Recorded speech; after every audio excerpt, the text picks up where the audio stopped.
I sat on the edge of my worn-out couch, the dim light from the table lamp barely illuminating the small postcard in my hand. The vibrant picture of the Eiffel Tower was mocking me. Its cheerfulness clashed with a sinking pit in my stomach. I turned it over again, reading the message for the 100th time. Wish you were here. Love him. Love. That word hung in the air, heavy and bitter. If she loved me, why did it feel like she'd left me behind? My thumb traced the edge of the card, frayed from how tightly I'd been gripping it for days. Every time I looked at it, the same thought echoed. This wasn't an invitation.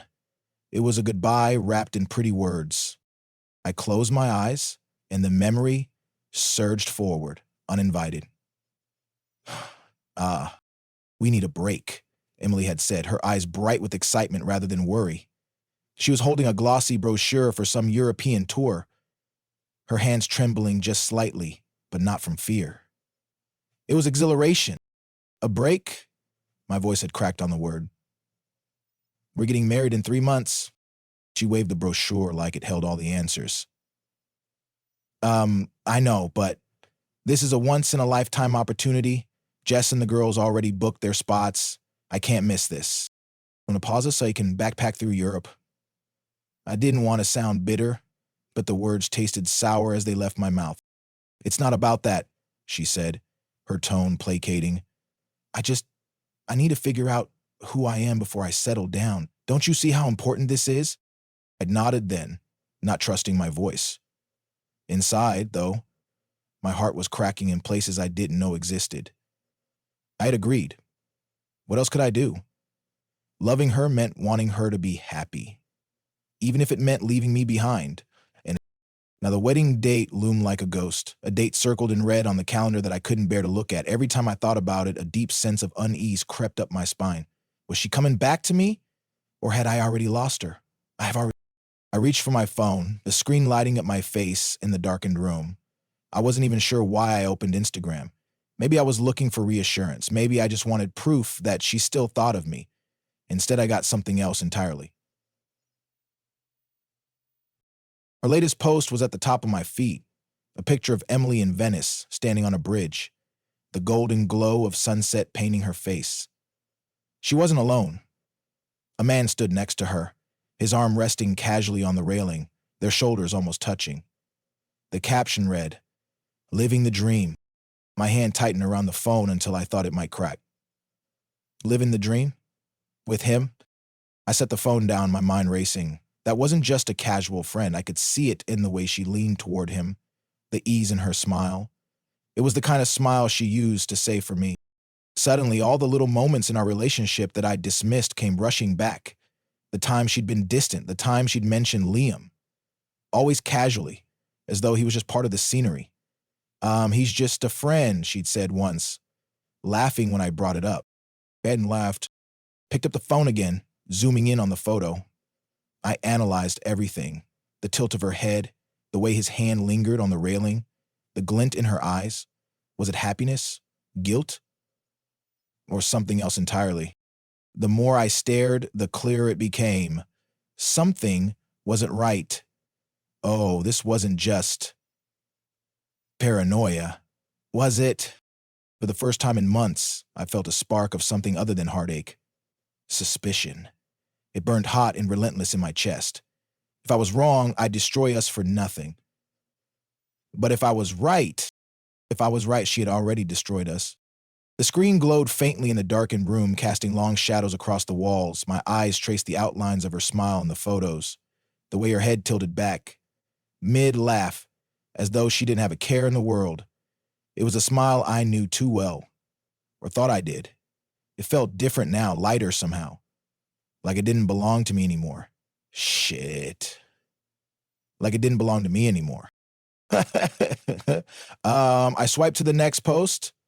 Another photo. Am I crazy for feeling this way? I whispered to the empty room. I zoomed in, studying the background as if I might uncover some hidden truth. It was pointless. All it did was amplify the ache in my chest. She hadn't texted me in 2 days. No explanation, just radio silence. broken only by these perfectly curated glimpses of her new world, one I wasn't part of. I set my phone down, leaning back on the couch, but the silence was suffocating. Thoughts raced, too fast to catch. What if she doesn't need me anymore? What if she's realizing life is better without me in it? Homie. I pressed the heels of my hands against my eyes, trying to shut it all out, but the questions kept coming, louder now. Why wasn't I enough? When I finally broke and called her, it went straight to voicemail. Again, I tried to keep my voice steady as I left the message. Hey, it's me. Checking in, hope you're doing okay. Call me when you get a chance. I hung up, but the words lingered in the air like a bad taste. Lisa's busy, I muttered to myself, trying to believe it, but a deeper voice, one I couldn't silence, whispered, or she doesn't care enough to call back. I vented to my sister the next day, hoping for clarity or at least a distraction. You're being paranoid, she said, not unkindly, but with that edge of impatience I knew too well. She's on the trip of a lifetime. Let her enjoy it. September 11th, 2020. It's easy for you to say, I shot back. You're not the one wondering if your fiancé is drifting away. Her tone softened.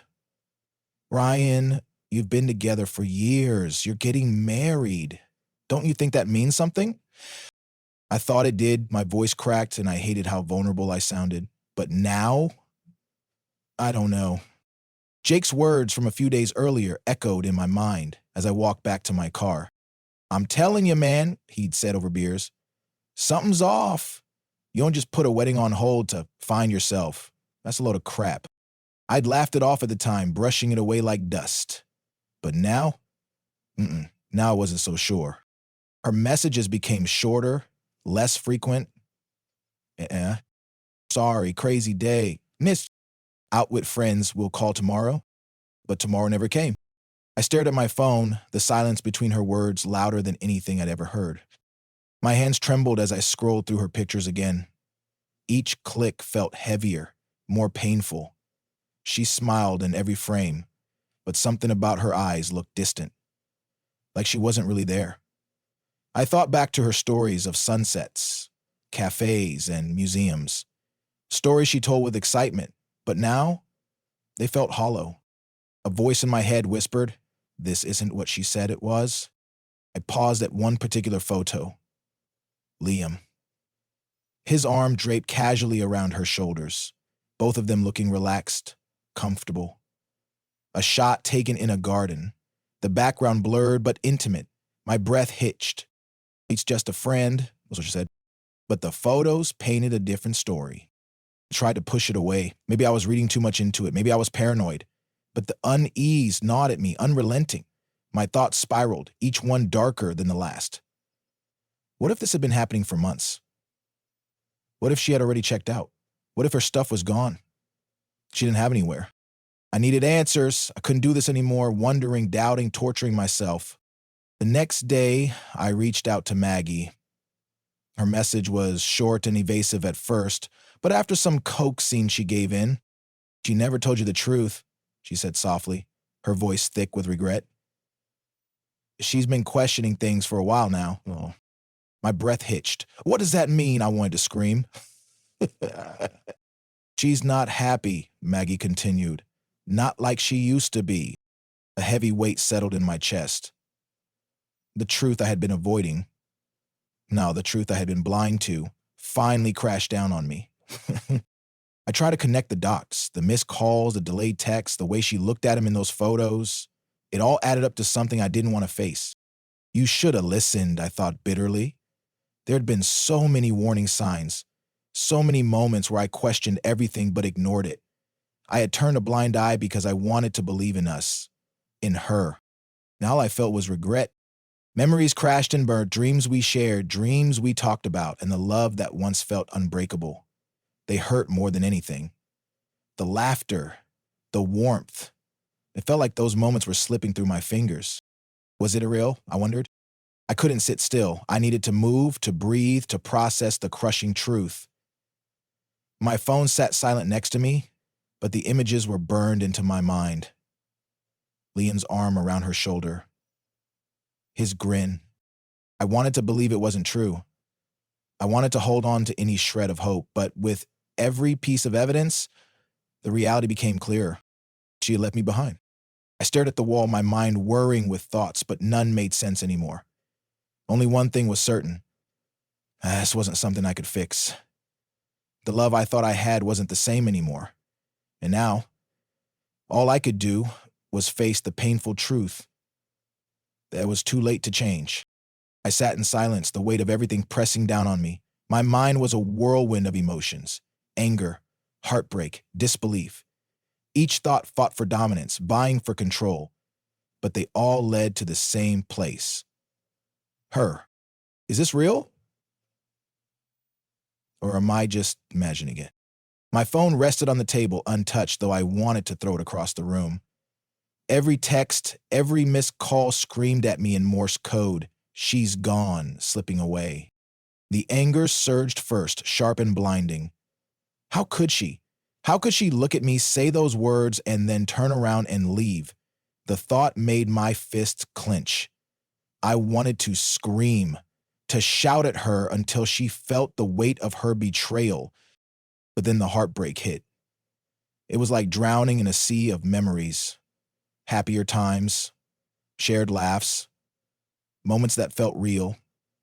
I remembered the way she used to touch my hand, how her voice used to be my calm in a storm. Now, everything felt like a lie. Was it ever real? I tried to hold on to hope. Maybe I was misreading the signs. Maybe it wasn't what it seemed. But deep down, I knew. I knew the truth. And the harder I tried to convince myself otherwise, the more my heart shattered. You're being ridiculous, I whispered to myself, though the doubt gnawed at my mind. It wasn't enough to drown it out. The flashbacks were the hardest. Images of us, our first date, her laughter, the way her eyes lit up when she talked about her dreams, flashed before me like shards of glass. Each memory cut deeper than the last, leaving a gaping hole in my chest. I saw the way she smiled at me when she said forever. It felt like an eternity ago. But now I couldn't even fathom what she meant by it. The thought of leaving her behind was overwhelming. Imagining life without her, a future where her face didn't light up my world, was like staring into an abyss. What was left of me if she wasn't there? Every dream we built felt like it was crumbling beneath the weight of her absence. Did I sacrifice too much? I wondered. My own happiness? My own worth? All for someone who had grown distant? Someone who no longer saw me the way she used to? Ryan, you need to hear this. Jake's voice was firm, a sharp contrast to my own spiraling thoughts. We sat across from each other at the bar, the noise of the world dimming as he spoke. She's not coming back, Jake said, his tone unyielding. At least, not the way you want her to. My heart clenched. I shook my head, the words a bitter pill. No, that can't be right. She loves me. Loving someone doesn't mean they won't drift away, Jake said, his voice gentle yet firm. She's not the same person she was. You've changed too. Maybe it's time to face that. His words were like a knife, cutting through the fragile hope I held on to. But as much as they hurt, they rang true. I sat in the quiet aftermath of his words, the weight of them settling deep. The anger had faded, replaced by a resigned ache. Memories haunted me. But so did the truth. She wasn't coming back. Not the way I needed her to. And in that moment, I knew it was time to let go, even if it hurt more than anything else ever had. The doorbell rang, sharp and sudden, cutting through the quiet like a knife. My heart jumped. An unwelcome guest, one I wasn't prepared to see. I knew who it was before I even opened it. Emily. Her smile was bright, too bright, radiating a carefree glow. Her suitcase rested by her feet, her eyes sparkling with stories from her travels. But something felt off. Too perfect, too polished. How can she look so happy? I thought bitterly. Hey, she said softly, stepping inside. Her voice was lighter, freer, as though the world had been kind to her. I missed you. The words sounded hollow. The memories hit me in waves. The last few weeks felt like a blur. Every unanswered message, every empty call, and the gut-wrenching suspicion that had been gnawing at me. And now, here she was, acting like nothing had changed. "I've heard a lot," I said, my voice measured, though every word felt like it cut deep. About your trip, about Liam." Her eyes flickered for a moment, betraying her composed facade. She laughed lightly, the sound forced. "Liam? He's just a friend. You know that." "No," I said, cutting her off. "You are more than just friends." Her smile wavered, and that was enough for me. Emily's charm was slipping, but she was quick to recover. "You're overreacting, Ryan. You always do this. You turn everything into a fight." "You've been distant for weeks," I said, my voice calm but firm.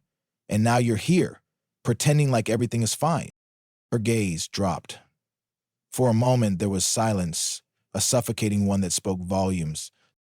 I pressed on, my words like a quiet storm. "Do you say you were finding yourself, but did you have to lose us in the process?" Emily's eyes darted away, avoiding mine.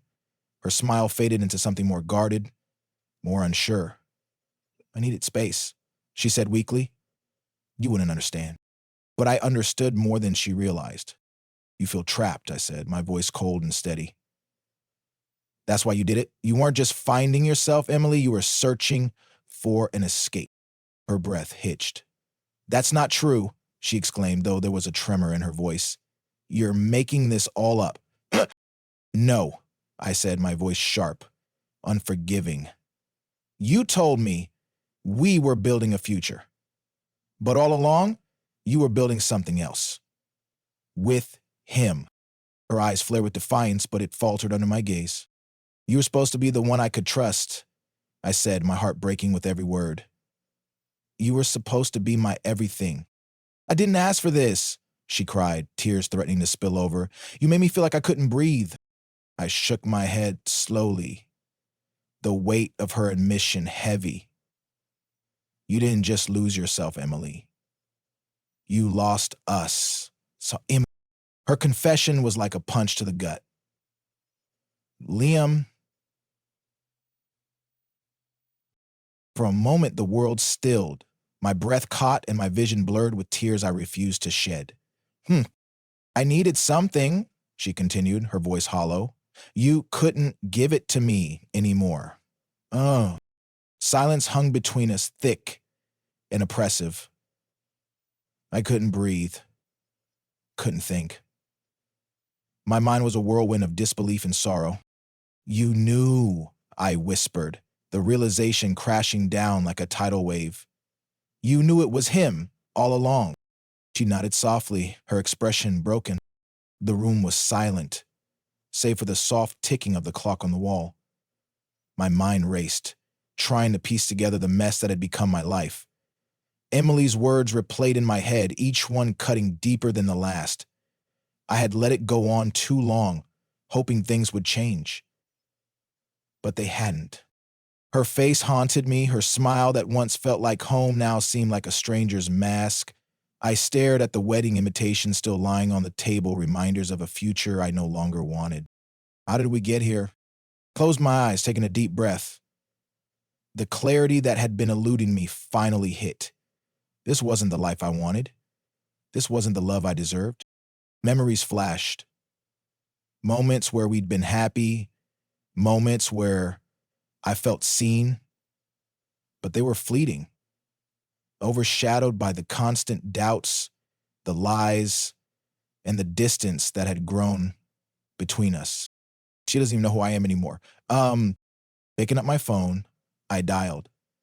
The decision felt surreal, like a weight I hadn't realized I was carrying was finally lifted. "Hey," I said when she answered. My voice was steady, composed.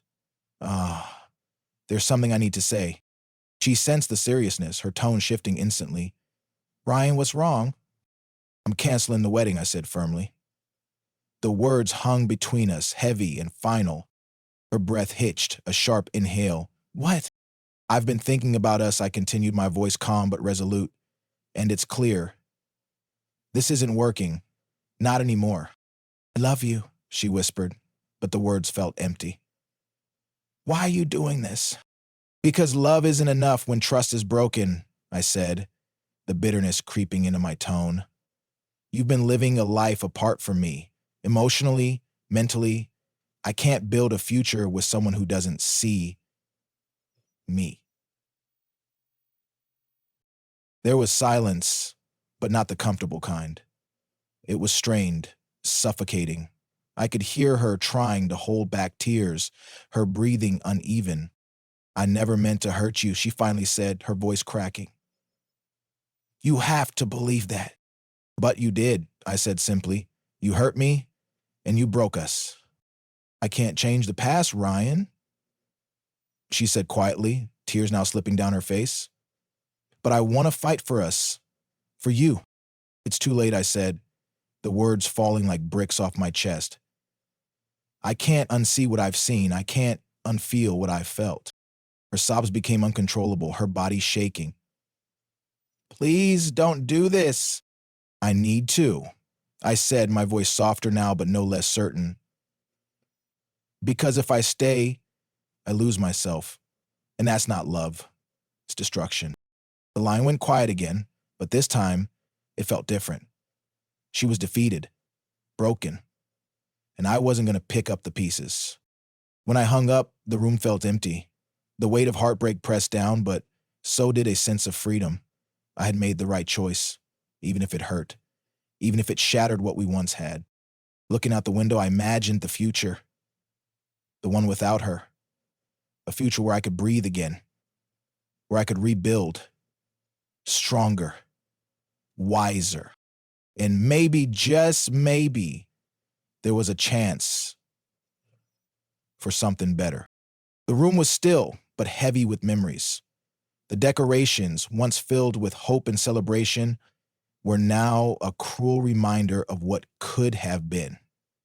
The wedding wasn't happening. Not anymore. And the weight of that decision pressed down on me with every passing moment. Telling friends and family had been the hardest part. Each reaction cut deeper than the last.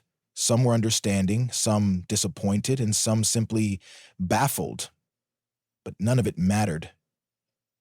I had made my choice. I don't get it, my mom said, her voice trembling. You've been together for years. Why now? Her words felt like a knife twisting in my gut. Because it's not right anymore, I said, forcing calm through the ache. It's not what I deserve. Friends stopped by, offering sympathy, some with cautious words, others just showing their concern. But each visit felt like a slow, painful unraveling. And I never thought you'd be the one to call it off, Jake said, his voice a steady anchor in my storm. I thought so too, I admitted, running a hand through my hair. But there's a point where love isn't enough. You have to face the truth. The hardest part was the reflection. Sitting alone with my thoughts. Going over every memory, every sign I had ignored.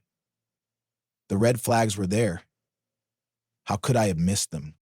Emily was everything I thought I needed, everything I wanted. But I sacrificed myself for someone who couldn't give back what I needed. The thought of rebuilding seemed overwhelming at first. Years of compromise, of shared spaces and shared futures. How do you untangle yourself from that?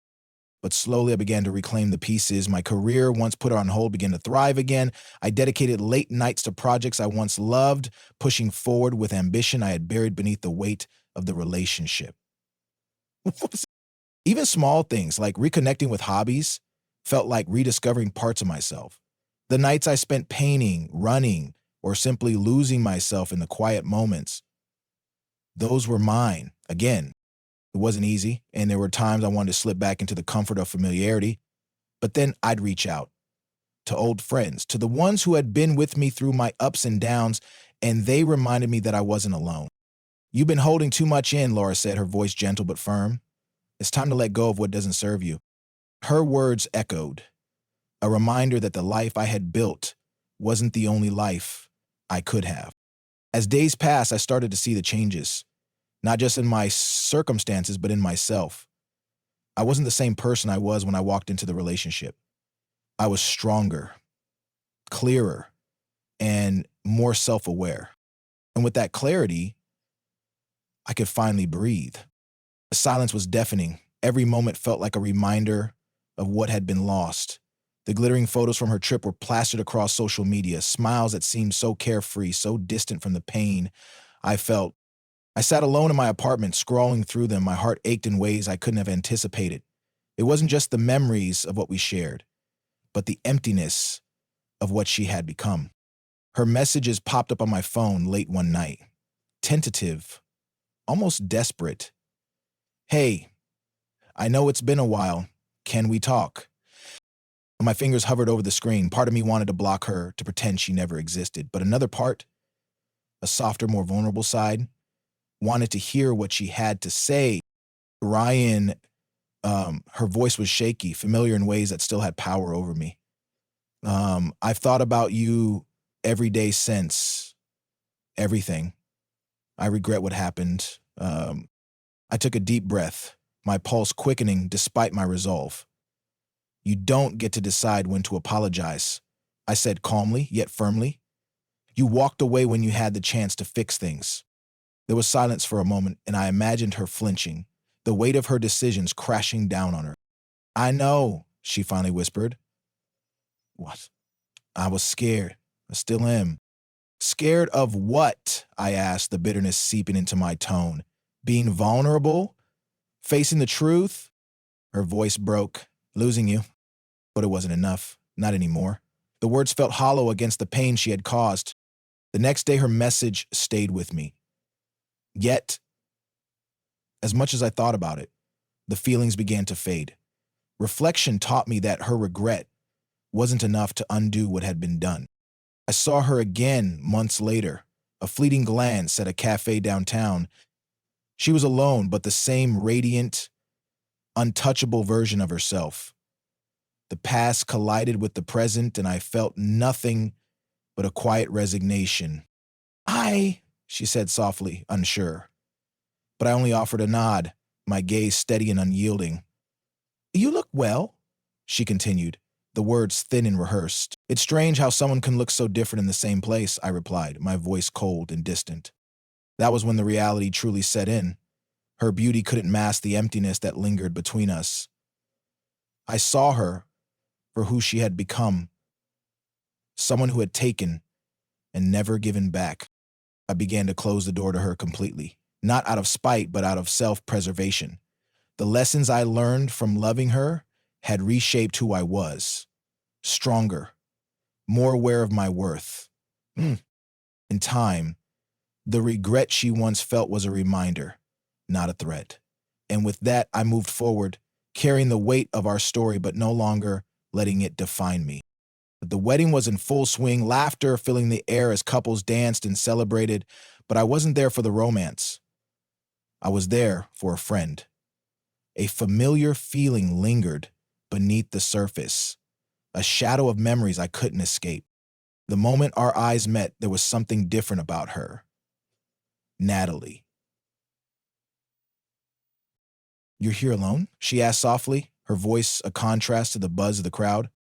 I nodded, the warmth of her gaze easing some of the tension inside. "Yeah." Her smile softened even more. "Breakups can be the start of something new, not the end." I chuckled lightly, though there was truth in her words. Guess I'm still learning that." There was a quiet understanding between us, no need for explanations or defenses. She asked questions without prying, and her responses felt genuine. It was refreshing. Refreshing in a way I hadn't felt in a long time. "I've been through a lot myself," Natalie said, after a moment of silence. "You realize sometimes the people who are meant for you aren't the ones who fit perfectly at first. They're the ones who challenge you, who teach you about who you really are." Her words resonated deeply with me. I thought love was about compromise, about sacrificing pieces of yourself for someone else. She shook her head gently. "True love is about understanding, not sacrifice. It's about being enough as you are." That night, I realized how much I had lost myself in the past, how much I had accepted just to hold on to something that wasn't meant for me.